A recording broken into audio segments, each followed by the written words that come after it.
India-China Tawang clash echoes in Parliament. Congress MP Manish Tewari gives adjournment motion notice in Lok Sabha to discuss the border situation with China.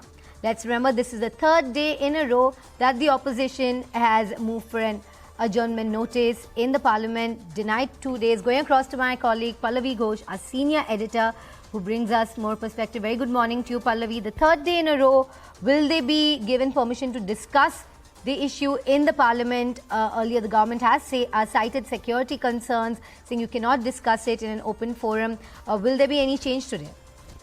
No, highly unlikely, because that's pretty much the line that the government has taken.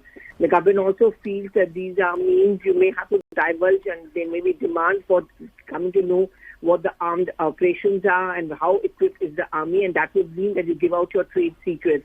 So if you look at Derek O'Brien's tweet also, which came in a short while back, he's very clearly taking a hint at the government by saying that the government is trying to divert the issue. Instead of having a discussion on multiple core issues, like, for example, China, the government instead wants to discuss global warming, which is a clear-cut attempt by the government to divert attention and not discuss on China. So I don't think the government is going to bend as of now. And therefore, the opposition is going to keep on cornering the government. Already adjournment notices have been given to discuss China.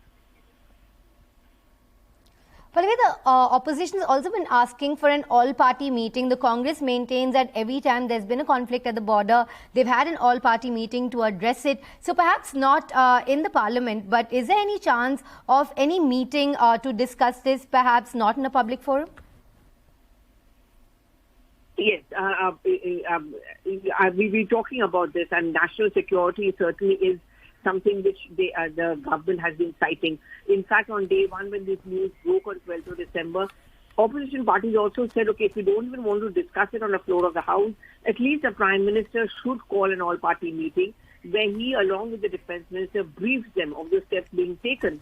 But the government has not even done that. On matters of national importance and security, there has been a precedent where the government has put all political parties on board.